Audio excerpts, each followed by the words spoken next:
রাসূলুল্লাহ কতবার? আমার নবী পাক জানান যতবার তওবা করবে আল্লাহ ততবার মাফ করে দেয়। আরো জোরে বলুন সুবহান। কিন্তু লজ্জা, আমরা ভুল করার পর অনুতপ্ত হই না। এই নমুনাটা ভালো না খারাপ? কি খারাপ সেটা একটু মন দিয়ে শোনেন। এক সাহাবী রাসূলকে এসে বললেন, হুজুর আমার ঈমান আছে না নাই বুঝবো কি করে? ঈমান বোঝেন তো নাকি? নামাজের নাম ঈমান নাকি? রোজা এগুলো হচ্ছে আমল।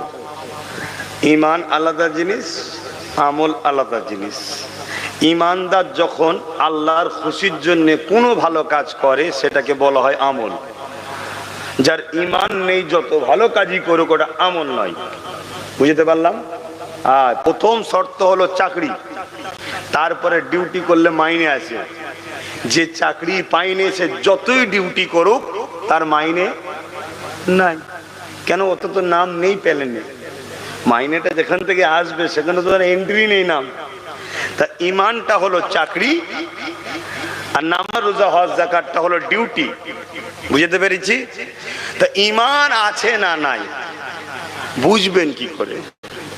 আল্লাহ নবী বললেন, যখন কোনো অন্যায় কাজ করার পর নিজে থেকে হোক বা কেউ স্মরণ করিয়ে দিলে হোক যে তুমি এটা ভুল করলে, তার মধ্যে যদি এই অনুতপ্ত হয় যে হ্যাঁ ভাই ভুল হয়ে গেছে, ভাই এটা আমার করা উচিত হয়নি, সত্যি তো, এই অনুতপ্ত যার মধ্যে আছে, ওই অনুশোচনা যার মধ্যে আছে, ভুলটাকে যে করার পরেও নিজেকে লজ্জিত মনে করে, কাউকে জানাবারও দরকার নেই, দিল থেকেও যদি অনুতপ্ত হয় যে সত্যি এটা ভুল হয়েছে, এর মধ্যে আল্লাহ নবী বলছে ঈমান এখনো আছে। জোরে বলুন সুবহানাল্লাহ।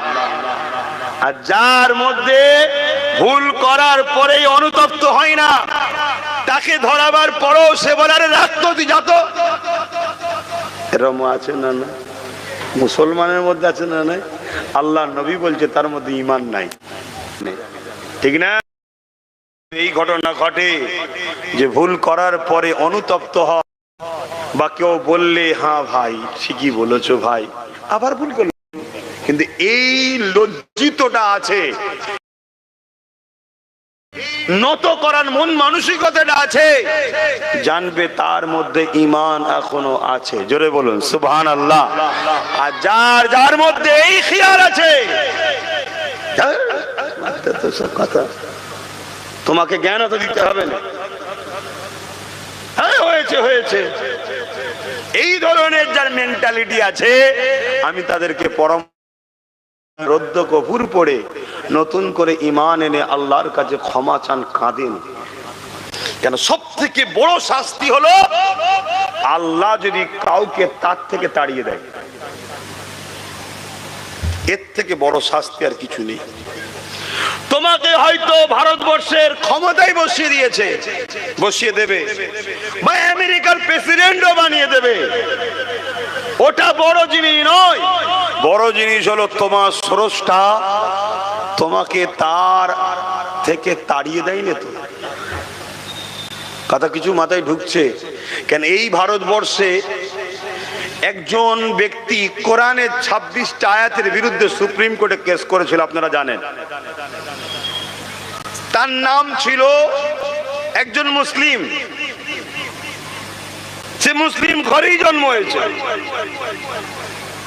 সে বলেছিল আমার কি শাস্তি হয় দেখবো, কিন্তু কপাল ফাটা, বুঝতে পারলো না যে আমার আল্লাহ তাকে তার কাছ থেকে, তার রহমত থেকে তাড়িয়ে দিয়েছে, সে ইসলাম থেকে বেরিয়ে গেছে। কথা মাথায় ঢুকছে না? ঢোকে না? এ বিষয়ে আর একটা কথা বলি।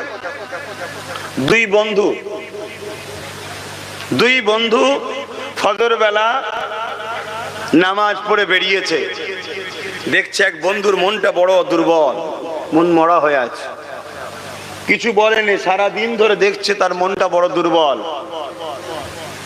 পরের দিন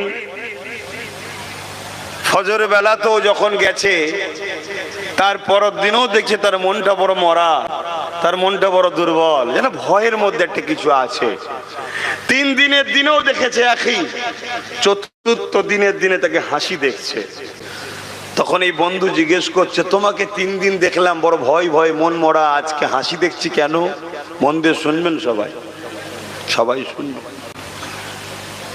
অনেকে বলে, অনেকের সঙ্গে কথা খাটবে, দেখেন না, আল্লাহ মাফ করুক, কখনো কখনো আমারও তো মনে হয় যে খোদা, সাহাবা হুজুররা বলতেন যে আল্লাহ, হুজুর আল্লাহ কি আমাদেরকে ভুলে গেলেন? নবী বলতেন কেন? না আল্লাহ কই বিমার দিচ্ছে না তো, কোনো কষ্ট দিচ্ছে না তো, শুনছেন না? আর আমরা কষ্ট হলে মনে করি আল্লাহ নারাজ। না না না না, কষ্ট 2 ধরন আছে, আবার কথাবার্তা ঢুকছে তো। এই যুবকটা তার বন্ধুকে বলছে, শোনো, প্রথম দিন আমার মসজিদে এসে বসেছিলাম, সুন্নত নামাজ পড়ে চোখটা জুড়ে গেছিল, ঘুমিয়ে পড়েছিলাম, উযু কি, আরে আমি নামাজ, আল্লাহ আমাকে শাস্তি দেবে, সারাদিন তে আল্লাহ শাস্তির ভয়ে ভয়ে ভয়ে ভয়ে কাটিয়েছি। পরের দিনে আমি ইচ্ছা করে বিনা উজুতেই নামাজ পড়েছি, শুনছেন? ওই দিন পড়ার পরে আবার ভাবছিলাম, প্রথম দিন না হয় নাচারে ঘুমিয়ে পড়েছিলাম, আজ তো আমি বিনা উজুতে ইচ্ছা করে করলাম, আমার আজকাল রেহাই নেই।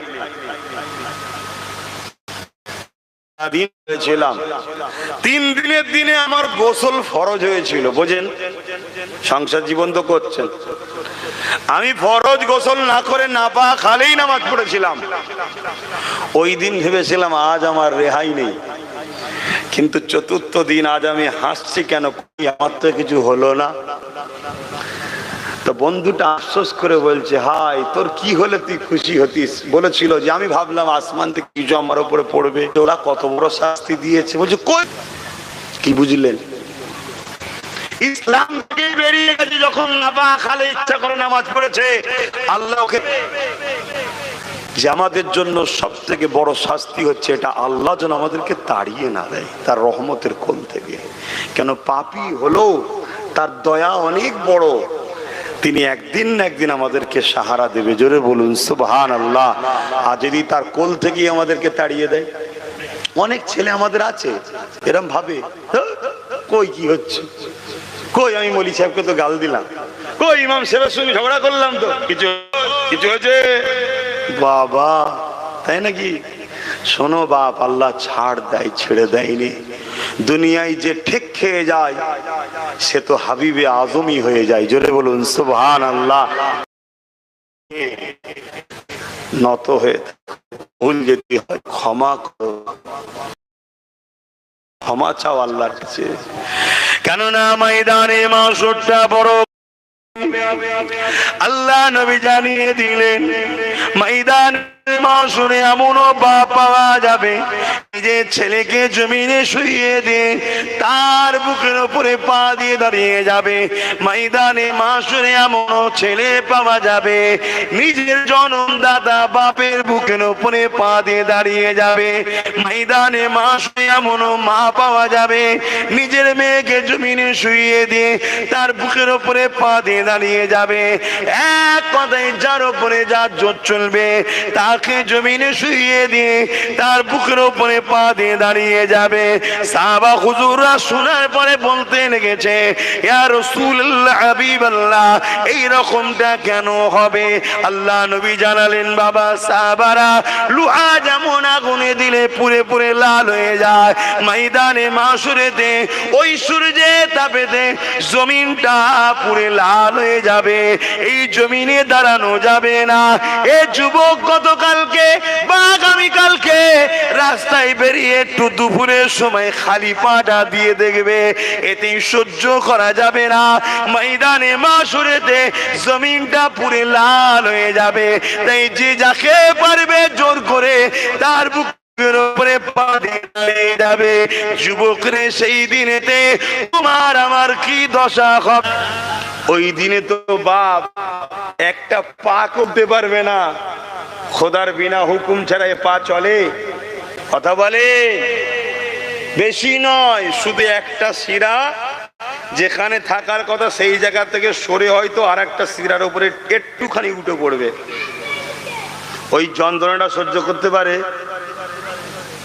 কথা বলে না তো। হ্যাঁ, অতি আল্লাহ বলে দেবে ওইখানেই দাঁড়িয়ে থাকবে, ক্ষমতা নেই তোমার লড়াবার। কতদিন? 50,000 বছর। ভাবু, গল্প শোনাচ্ছি না, আসমানি কিতাবের কথা বলছি। শত শেষ আসমানি চূড়ান্ত ফাইসাল্লাহ কালামুল্লাহ কোরআন শরীফের কথা বলছি। সেদিন কি হবে? বাপ ছেলেকে, ছেলে বাপকে, মা মেয়েকে, মেয়ে মাকে, যার যার উপরে ক্ষমতা চলবে তাকে জমিনে শুয়ে তার বুকের উপরে পা দিয়ে দাঁড়িয়ে যাবে। দুনিয়ায় কি করলে আল্লাহ জিজ্ঞেস করবে না? আমরা উলামারা যখন ডাকি, বাবারা আসো আল্লাহ রাস্তায় আসো, দুনিয়াদারি করতে হবে, ব্যবসা করতে হবে, কারবার করতে হবে, সংসার করতে হবে, ছেড়ে পুলে দিয়ে লালন পালন করতে হবে, গাড়ি বাড়ি বানাতে হবে, জমি জায়গা কিনতে হবে। ইসলামে কোনোটাতে নিষেধ নাই, শুধু একটা কথা বলেছে, তুমি হালাল ইনকাম করে করো, তুমি সংসারটা বৈধ সংসার করো, তুমি কারবারটা হালাল কারবার করো। তোমাকে যদি হালাল কারবারে তোমার আল্লাহ তোমার রুজিতে বরকত দেয়, তুমি দামি দামি গাড়ি চাপো, আল্লাহ নিষেধ নাই, দামি দামি বাড়িতে থাকো, নিষেধ নাই, কিন্তু টাইমে টাইমে আবার তোমার রব আল্লাহর পক্ষ থেকে মুয়াজ্জিন যখন ডাক দেয়, আশহাদু আল্লা ইলাহা ইল্লাল্লাহ ওয়া আশহাদু আন্না মুহাম্মাদুর রাসূলুল্লাহ বা হাইয়া আলাস সালাহ, নামাজের জন্য আসো, ভালাইয়ের জন্য আসো, ওই জায়গায় তোমাদেরকে তখন আসতে হবে। এগুলো যখন আমরা বলি, অনেকে আমাদের কথা গুরুত্ব